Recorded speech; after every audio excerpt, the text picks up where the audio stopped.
A vida é como andar de bicicleta. Para ter equilíbrio, tem que se manter em movimento. Albert Einstein.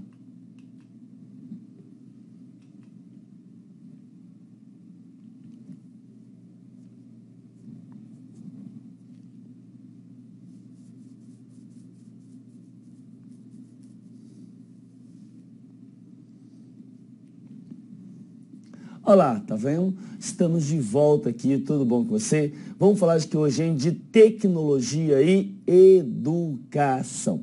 Gente, é o seguinte, ó, para falar de tecnologia e educação, nós temos que lembrar o seguinte, né? Que a nossa educação, ela está estruturada de que forma? Ela se divide em educação básica e ensino superior. O ensino superior se divide em quê, gente? O ensino superior se divide em graduação e a graduação vai se dividir em quê, tá? Você vai ter a graduação e você vai ter o quê? Você vai ter a pós-graduação, não é isso? A pós se divide em quê? Em especialização, mestrado, doutorado, pós-doutorado, coisa de doido depois. Já a educação básica se divide em educação infantil, ensino fundamental e ensino médio. A educação infantil, ela se divide em quê, gente? Em duas fases. Quais são elas? De 0 a 3 anos vai ser o quê? Vai ser a creche. Já de 4 a 5 anos vai ser o quê? Vai ser a chamada pré-escola, não é isso? Tá? Já o ensino fundamental vai de quê, gente? Vai de 6 a 14 anos. E o ensino médio vai o quê? Vai até os 17 anos. É o popular o quê? Primeiro, segundo e terceiro ano do ensino médio, no caso aqui, beleza? Vale lembrar, gente, também, que nós temos alguns conceitos básicos a ser falado. Aliás, alguns dados básicos. Vale lembrar que a nossa educação, na verdade, está meleca, tá certo? A prova disso, que hoje ainda, em pleno ano 2015, em pleno século XXI, a taxa de analfabetos no Brasil hoje gira em torno de quanto? De 7% da população brasileira. Ou seja, 7% é chamado de analfabeto geral. E o que é analfabeto geral, gente? É a pessoa que não sabe fazer o quê? Não sabe escrever o próprio nome, não sabe fazer o quê? A gente lê um pequeno bilhete. Exemplo de pequeno bilhete. Fui. Esse é o analfabeto geral. Porque nós temos um outro dado. Qual? Nós temos um outro dado que em torno de 28% da população brasileira é chamado de analfabeto funcional. E o que é analfabeto funcional, gente? É a pessoa que sabe ler, sabe escrever, mas não consegue compreender o que está lendo. É isso. Isso é chamado de analfabeto funcional. Tá certo? E nós temos o pior ainda, nós temos o que? O chamado analfabeto digital. Isso em torno de 85% da população brasileira. E o que é o analfabeto digital? É a pessoa que não tem nem digital para colocar? Ou a pessoa que escreve igual nas redes sociais, VC, PQ e assim vai indo? Tá? Não, gente, analfabeto digital é a pessoa que desconhece um computador. Agora, desconhecer um computador não significa saber que ele existe, não. Que é lógico que hoje todo mundo sabe que existe computador. Na verdade, é o que, gente? É a pessoa que não sabe o quê? Não sabe manusear. E manusear, gente, não é ligar não, porque ligar até sem querer, você passa na mão, você liga. Tá? É a pessoa que não sabe fazer uma pesquisa na internet.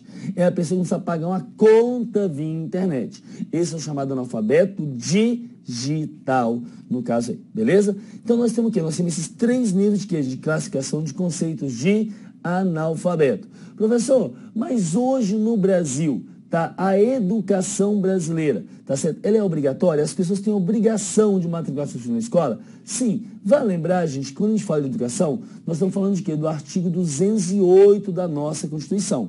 No artigo 208, lá está escrito, né? O dever do Estado que a educação será efetivado mediante a garantia de ensino fundamental obrigatório e gratuito, inclusive para os que a ele não teve direito, não tiveram acesso na idade própria. Ou seja, já que não teve direito à idade própria, tu vai ter o quê? A educação de jovens e adultos, chamado EJA. Tá? O inciso 2 traz progressiva extensão da obrigatoriedade e da gratuidade do ensino médio. Então, olha só, gente, isso aqui era o artigo 18, antes da emenda constitucional, que é 59 de 2009. O que aconteceu? Com essa emenda constitucional, tá, se trouxe o que, gente? Que hoje a educação obrigatória, ela alterou esse artigo aqui, tá? E hoje a educação obrigatória é de quê? De 4 a 17 anos de idade. Ou seja, o Estado brasileiro, tá, ele é obrigado a fazer o quê, gente? a oferecer educação gratuita, tá aí, obrigatória para quem, gente? Para todos aqueles que estão entre 4 e 17 anos de idade.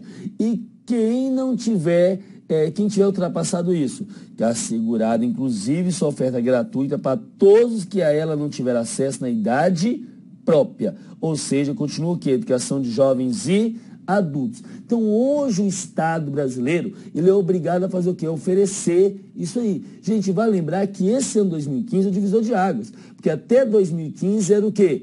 Ele era uma transição. A partir do final desse ano, o Estado brasileiro ele é obrigado a oferecer isso aí. A prova disso é que já tem algumas mudanças, como por exemplo, o que, gente? Lanches na escola, tá certo? Inclusive para ensino médio, você já tem o quê? Livros na escola, já está tendo acesso a todo esse aparato, no caso, beleza?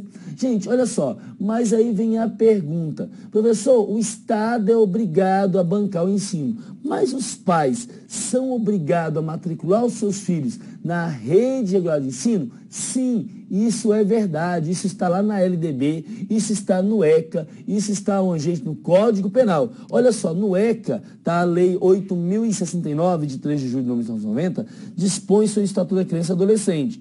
E no artigo 129, inciso 5, traz: são medidas aplicáveis aos pais responsáveis, obrigação de matricular o filho ou pupilo e acompanhar sua frequência e o aproveitamento escolar. Então, a obrigação não é só matricular, é o que, gente? É matricular e ainda fazer o que? Acompanhar a sua frequência e o aproveitamento escolar. No artigo 55 ainda traz também, tá? Que os pais são obrigados a matricular seus filhos na rede regular de ensino, tá? Gente, e olha só, isso também está no Código Penal, Lei 2.848 de 1940, tá lá, ó, deixar sem justa causa de prover instrução primária de filho em idade escolar, pena, detenção de 15 dias a 1 mês ou multa. Agora, a pena também é irrisória, né, gente? Essa pena também tá de gracinha, né? Mas você tá lá no artigo 246, que os pais são o quê, gente? São obrigados a matricular os seus filhos aonde? Na rede regular de ensino, beleza? Professor, mas a educação brasileira tá horrorosa, não tá? Tá certo? Gente, eu posso falar o seguinte: a educação brasileira tá horrorosa, mas tem medidor de qualidade da nossa educação?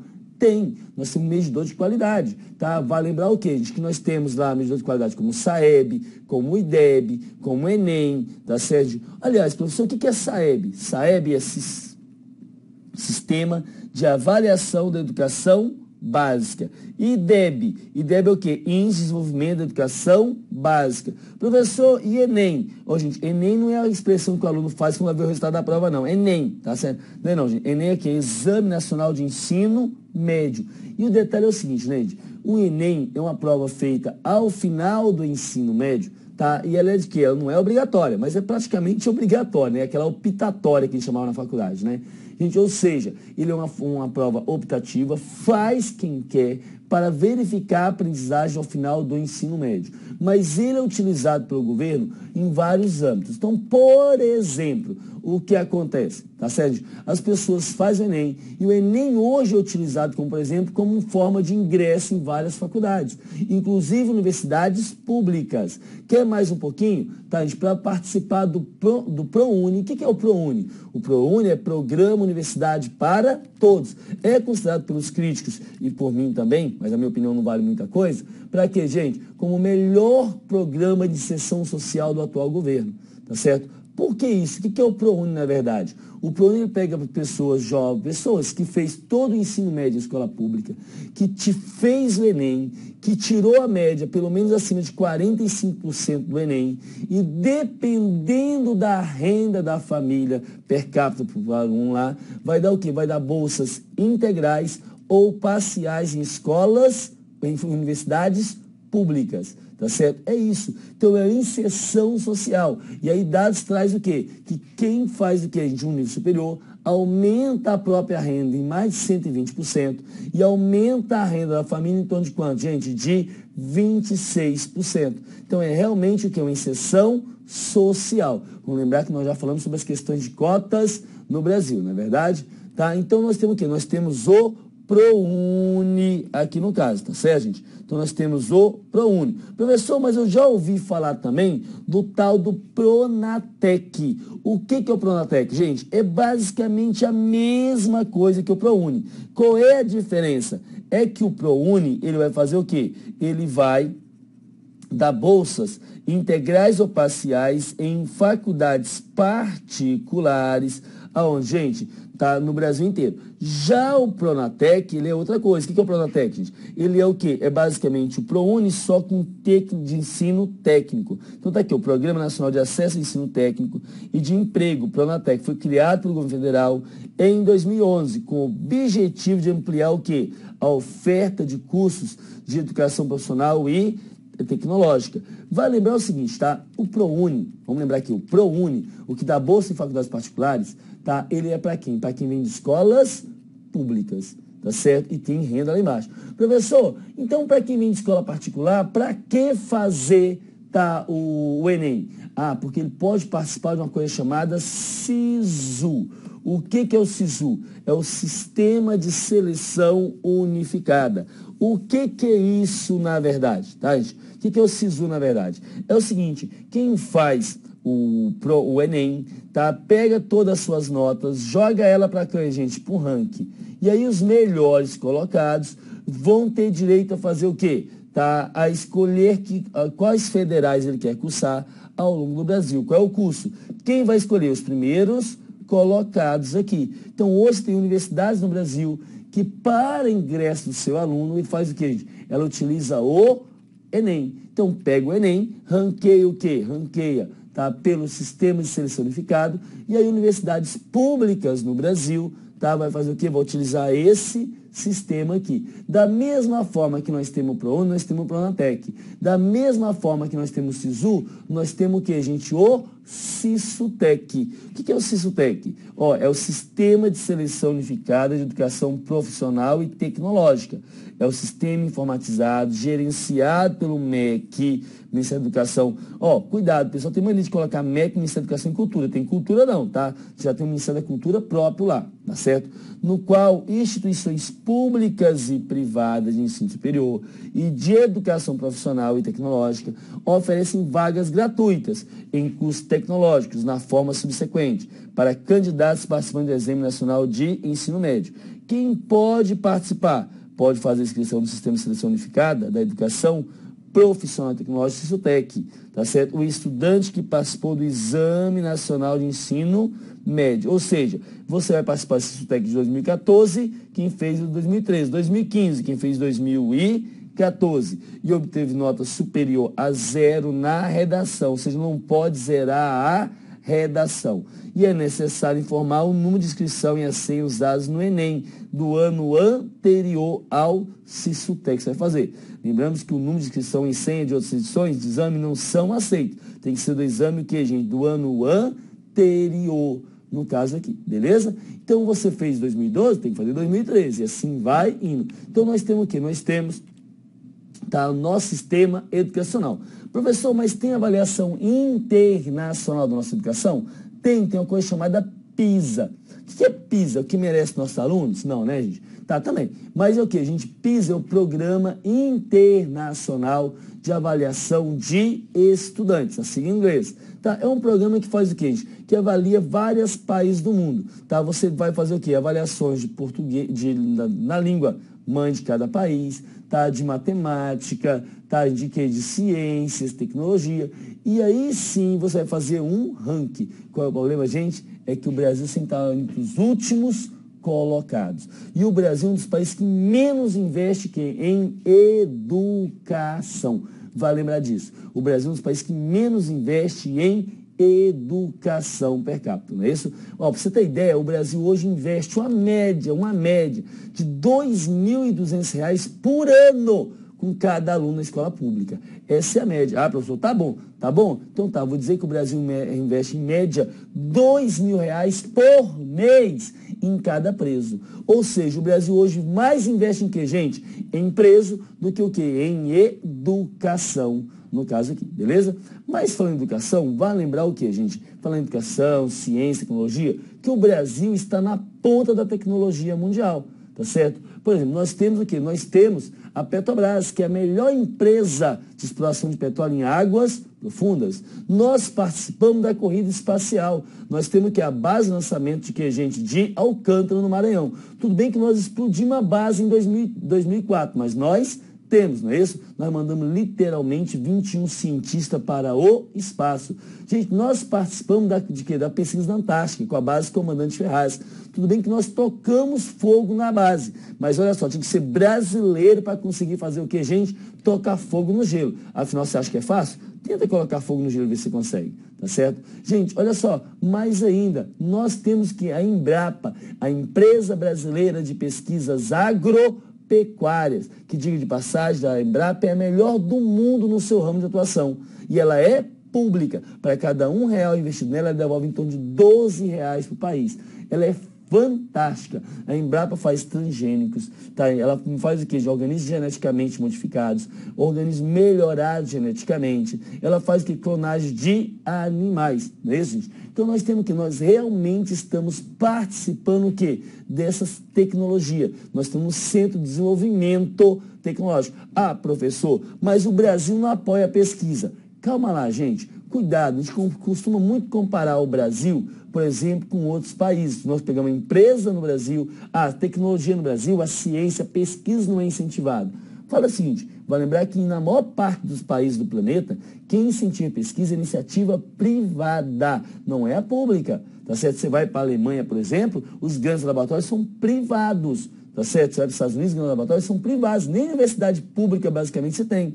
Então, o que acontece? No Brasil, o que falta, na verdade, é isso. É as empresas investirem mais. Porque aqui o que acontece? Elas querem que o Estado forme o cientista para depois entregar de mão beijada para onde? Gente, para a empresa, não é isso?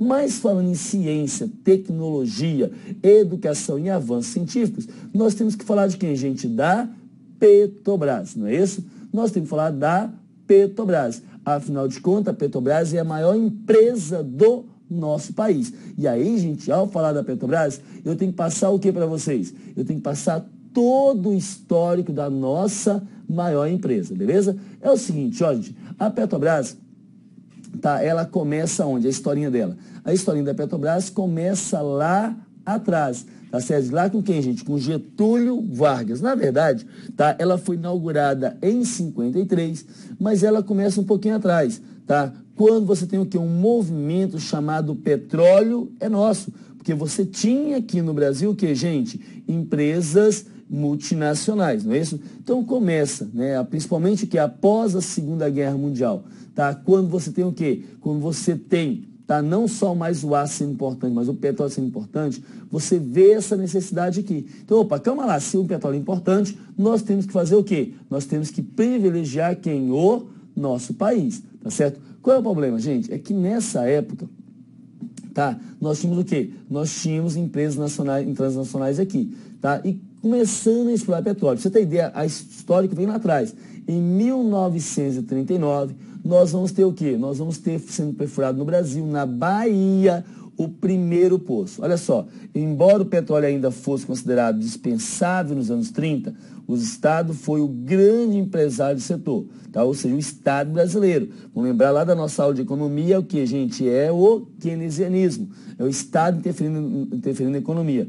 Conseguiu proteger as indústrias de base e garantiu nacionalização dos recursos, ao keynesianismo, dos recursos minerais. Surge assim os embriões de 3 grandes estatais brasileiras: o Conselho Nacional de Petróleo, a Companhia Siderúrgica Nacional e a Mineradora Vale do Rio Doce aqui, tá certo? Então você vai ter o quê? Vai começar a investir em petróleo. Foi o que eu falei com vocês. Com a Segunda Guerra Mundial, tá, gente? Petróleo e aço passa a ser extremamente importante. E no Brasil, a produção e distribuição de petróleo eram controladas pelas companhias americanas, como a Statoil Oil e a Texaco. Aí que vem, opa, calma lá, é a campanha, o petróleo é nosso. Nós vamos dar a nossa riqueza para outro, por quê? Vamos ficar para quem? Ficar para nós. Então vem a campanha Petróleo Nosso, liderada pelo general Horta Barbosa, contra a participação de capitais privados na exploração de petróleo aqui, não é isso?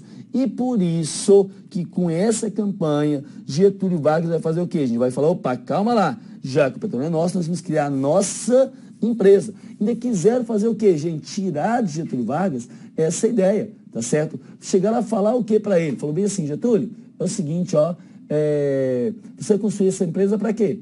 Tá, o dinheiro de você construir a Petrobras, tá, nós importamos petróleo durante 20 anos. E daqui a 20 anos você não está no poder, está querendo o quê? Ele falou, quer desenvolver o meu país.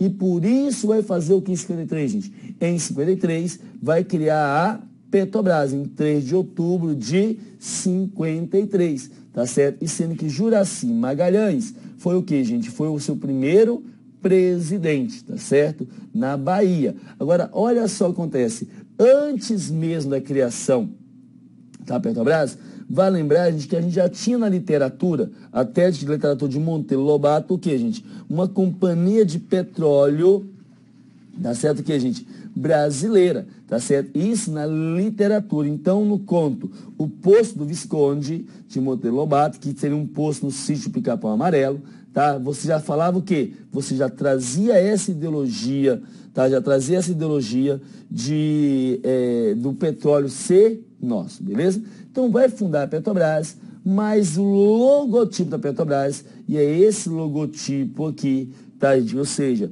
tá imitando mais ou menos a bandeira nacional, foi criado só em 58, até chegar o quê, gente? O atual logotipo da Petrobras. A Petrobras vem crescendo. Na década de 60, tá, gente? O que acontece? É inaugurado o primeiro posto de combustível da Petrobras, tá certo? E aonde, gente? Exatamente no Distrito Federal, tá certo? No Distrito Federal, tá? Vai ser feito o quê? Vai ser inaugurado o primeiro posto. Hoje, a Petrobras já tem o quê? Ela tem mais de 7.500 postos de serviço. E a única distribuidora presente em todos os estados brasileiros, mais Distrito Federal. Então, daqui, ó, Brasília, ainda em construção, foi a cidade escolhida para receber o primeiro posto de petróleo da Petrobras, inaugurado pelo presidente da República, JK, em 27 de julho de 60, o posto Motel, no setor de que, gente? De postos, hoje, atualmente, no Distrito Federal, a região chamada de setor de postos e motéis. Na cidade satélite, região administrativa 19, tá o quê? Candangolândia, que é a cidade dos candangos. Vai lembrar, para quem não sabe, candango não é quem nasce no DF, nem em Brasília. Candango é um apelido que JK deu para os trabalhadores que foram construir Brasília. Mas não era qualquer trabalhador, eram os peões de obra, eram os orelha seca. Isso mesmo, tá certo? Tá? Pode ser considerado o embrião de uma rede que não parou mais de se expandir. Tanto que em 71 era criada a Petrobras Distribuidora. Principal missão da nova subsidiária, administrar os crescimentos dos postos Petrobras. Naquele ano, apenas 11 anos após a inauguração da primeira unidade, já era possível contabilizar 840 postos de serviço com a bandeira da companhia em todo o Brasil. Atualmente, o Brasil conta com aproximadamente 7.500 postos de serviço e é a única distribuidora presente nos 26 estados brasileiros no DF. A companhia distribui e comercializa combustível derivado de petróleo, como óleo diesel, gasolina, QAV, que querosene de aviação, biocombustíveis, como etanol e biodiesel, além de lubrificantes, emulsões asfálticas e produtos químicos, através de sua subsidiária integral Liquigás, distribuidora. Atua também no segmento de distribuição e comercialização de GLP, gás liquefeito de petróleo. Gente, então essa é o quê? É a trajetória da Petrobras, tá certo? Na década de 70, vamos lembrar que nós tivemos a crise do petróleo em 73, até relacionado lá com a briga judeus-palestinos, não é isso? Gente, e isso vai fazer com que o Brasil faça o quê? Comece a procurar alternativas ao petróleo. Então, em 72, a Baspetro garantiu o abastecimento ao Brasil na crise mundial de que a gente do petróleo, tá certo? Então, a criação da Baspetro, empresa subsidiária da Petrobras, com atuação internacional, foi mais uma evidência do crescimento da companhia na década de 70. Então, a Baspetro, tá, vai ser o quê? Vai ser o Brasil exportando a Petrobras para o resto do mundo. Primeiro país que recebe a Petrobras vai ser quem, gente? A Colômbia, Iraque e Madagascar. Tá certo? E aí começaram a contar com as pesquisas, com a exploração da Petrobras. Tudo bem que em 73, devido à crise do petróleo, o que aconteceu, gente? Tá, a Petrobras vai fazer o quê? Vai começar a ir para outras localidades, como por exemplo o quê? Egito e Irã. Já com a guerra Irã-Iraque muito iminente, tá? Em 79 começa, a Bastet descobriu 2 postos de campos gigantes no Iraque, em Manju e no Nauru, mas a iminência de uma guerra com o Irã, no entanto, fez com que o governo de Bagdá sumisse com todas as reservas, fechando o mercado para a exploração de outros países. Então o Brasil chega a explorar no Iraque, tá? Hoje Estados Unidos que domina praticamente tudo lá, mas faz o que, gente? Mas vai sair de lá antes da guerra Irã-Iraque. Com essa guerra, com a segunda crise do petróleo, o Brasil fala, caramba, calma lá, não posso ficar totalmente dependente de petróleo. Por isso que busca um combustível alternativo e em 75 para 76 vai ser lançado o que, gente? O programa Proálcool, tá certo? Vai ser lançado o programa Proálcool, que vai ser o quê? Vai ser o álcool como combustível. Vai lembrar, gente, que lá atrás, tá certo? Simplesmente o quê? Falava que carro a álcool não prestava. Ah, que demorava a ligar, que negócio todo. É porque a gente tem ideologia que a gente quer tudo já pronto, né? A gente não sabe fazer o quê, gente? Esperar um pouquinho, vamos dizer assim, tá certo? Mas aí faz o quê? Tá? O Brasil desenvolve e hoje é referência mundial no que tange a questão de quê? Na questão do Proálcool, ou seja, hoje do etanol, no caso aqui. A gente começou primeiro só carro a álcool, aí com a crise do álcool transformava o carro para gasolina, aí com a crise do combustível da gasolina transformava o carro para álcool, depois voltava para gasolina, e aí falou, calma, vai parar, vamos parar com essa brincadeira de ficar álcool, gasolina, álcool. Faz aqui, Total Flex. Aí fez um carro que anda com o quê, gente? Com álcool e gasolina. Mistura que não vai ter problema algum, tá certo? Então é assim que nascem as coisas, de quê? De um caminhar, tá certo? Vai lembrar que atualmente a Petrobras é líder mundial em tecnologia de exploração em águas profundas. A companhia bateu todos os recordes de que, gente? De exploração em grande profundidade. Sendo que o primeiro recorde da Petrobras, gente, foi batido quando? Há 23 anos atrás, tá? Em 92, quando entra em produção um poço em profundidade de 701 metros. Em 2000 já chega a 1.800. Em 2005 chega a 6.900. E hoje já passamos dos 7.000 metros de profundidades aqui, tá certo? Vamos lembrar, gente, que a Petrobras, ela é o quê? Ela é uma empresa pública, mas de capital o quê? Capital aberto. Então, na verdade, é uma empresa de economia mista. O que foi feito com a Petrobras? Abriu o capital da Petrobras, então você pode ter o quê? Acionistas da Petrobras. Isso foi feito quando? Em 97. FHC faz isso. Então tá aqui, ó. Em 97, há uma nova regulamentação do setor, tá certo? E promulga a Lei 9.438. E o país ganha uma nova regulamentação para o setor de petróleo. As concessões de exploração e produção mudam do regime do monopólio para o de livre iniciativa, que antes só a Petrobras podia. E o setor passa a ser regulamentado pela Agência Nacional do Petróleo, Gás Natural e Biocombustível, a chamada ANP, criada no mesmo ano e vinculada ao Ministério das Minas e Energia. A Petrobras passa a atuar num cenário de competição direta com as companhias estrangeiras. As áreas concedidas passam a ser arrematadas em leilões públicos abertos a empresas de petróleo de todo o mundo. Na primeira licitação para conceder blocos exploratórios promovida pela ANP, a Petrobras saiu vencedora em 5 das 7 propostas apresentadas. Então a Petrobras ela passa a fazer o quê? Concorrer de igual, ela perde o status de que, gente, de monopólio e vai fazer o quê? Tá certo? Ela vai abrir o capital. Então agora você pode comprar ações da Petrobras. Não sei se quem comprou está muito satisfeito com o escândalo da Petrobras, não é isso? A Petrobras continua ainda na vanguarda mundial e em 2006 ela é a primeira empresa na área de energia do mundo a ter mulheres em todas as áreas de produção, tá? Então, engenheira, tá, gente? Maria das Graças da Silva Foz assumiu a presidência da Petrobras em 2012, mas a presença de uma mulher à frente da maior empresa do país reflete a mudança percebida nos últimos anos. Em todas as áreas da empresa, o aumento do efetivo feminino num quadro de funcionários historicamente dominado pela força de trabalho masculina.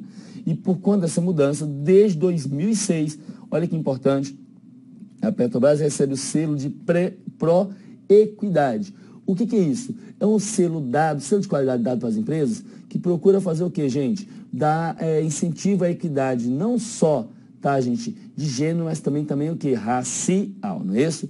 Então traz a iniciativa da Secretaria de Política para as Mulheres, da Presidência da República, com chancela da ONU e a Organização Internacional do Trabalho tem o objetivo de eliminar discriminações de gênero e raça na contratação e ascensão de profissionais nas organizações públicas e privadas aqui. Então, a Petrobras sai à frente, tá, gente? Aqui. Novamente vai sair à frente quando? Quando vai descobrir o pré-sal. O pré-sal é descoberto em 2006, mas vai vir para 2007 aqui no caso, não é isso? Mas aí eu falo o seguinte, ó, o que é pré-sal?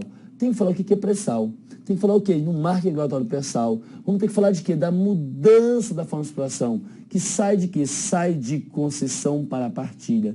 Nós temos que falar de quê? Da lei que divide o fundo social do pré-sal. E mais ainda, tem que falar de quê? Do escândalo da Petrobras. Mas isso eu falo quando para você? Daqui a pouquinho. Vamos fazer um intervalozinho. Já pegou o histórico aí. E daqui a pouco a gente volta falando de pré-sal. Vai entender tudo.